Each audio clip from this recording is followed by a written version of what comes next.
अलैकुम वरहमतुल्लाहि वबरकातुहू। नाज़रीन मोहतरम, आज हम आपको सजदा सही तरीक़ा क्या है, सजदे में किन चीज़ों का हमें ख़याल रखना चाहिए, कैसे हमें सजदे में जाना चाहिए। चुनांचे हम आपको बता रहे हैं सजदे में सबसे पहले तो सजदे में जाते वक्त तकबीर कहनी है। जैसे ये हमारे सामने तालिब इल्म है, ये तकबीर कही है इसने। उसके बाद तो दूसरी चीज़ का जो हमें ख्याल रखना है, तकबीर कहने के बाद हमें अपने घुटने ज़मीन पर रखने हैं। और तीसरी चीज़ है, घुटने रखने के बाद अपने दोनों हाथों को ज़मीन पर रखेंगे। जैसे हमारे सामने ये तालिब इल्म है, इस तालिब इल्म ने अपने दोनों हाथों को ज़मीन पर रखा है। अब चौथी चीज़ जो आती है वो हमें हाथों के बाद नाक को रखना है। फिर पांचवी चीज़ पेशानी को रखनी है, और पेशानी रखने के बाद दोनों हाथों के दरमियान में यह हमारा सजदा होगा। जैसे तालिब इल्म है, दोनों हाथों के दरमियान सजदा कर रहा है। सातवीं चीज़ है कि हमें अपना पेट अपनी रानों से अलग रखना है। जैसे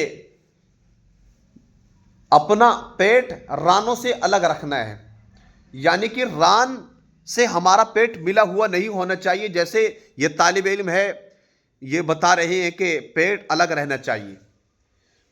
उसके अलावा ऐसे ही आठवीं चीज़, कोहनियों को पहलू से अलग रखना है। कोहनी हमारी पहलू से अलग है। अब कोहनी पहलू से मिली हुई कैसे होती है? ऐसे होती है। चुनांचे इसका भी ख्याल रख के सजदे में जाते वक्त हमारी कोहनी पहलू से अलग रहनी चाहिए। लेकिन नाज़रीन मोहतरम, इस बात का भी ख्याल रखेंगे जो ये तरीक़ा बयान किया जा रहा है, ये उस वक्त है जबकि हम तन्हा नमाज पढ़ रहे हैं। जमात में हमें कोहनियों को खोलना नहीं है, बल्कि हम कोहनियों को मोड़ लेंगे ऐसे, वरना बराबर वाले को तकलीफ पहुंचेगी। इस बात का हम ख्याल रखें। और इसी तरह हमें अपनी कोहनियों को ज़मीन से अलहदा रखना है, ज़मीन से उठा कर रखना है। बाज़ लोग जब सजदे में जाते तो ज़मीन को, अपनी कोहनी को ज़मीन से मिला लेते, बिछा देते हैं।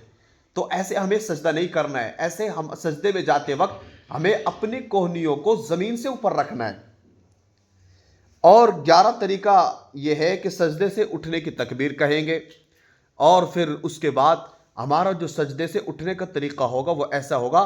तकबीर कहने के बाद सबसे पहले पेशानी उठाएंगे, फिर नाक उठाएंगे, फिर दोनों हाथों को उठाएंगे। यह हमारा सजदे का मुकम्मल तरीका हो गया। उम्मीद करते हैं कि इस तरीके से हम सबों को सजदा करने का एहतमाम करना चाहिए। फजज़ाकुमुल्लाहु खैरा।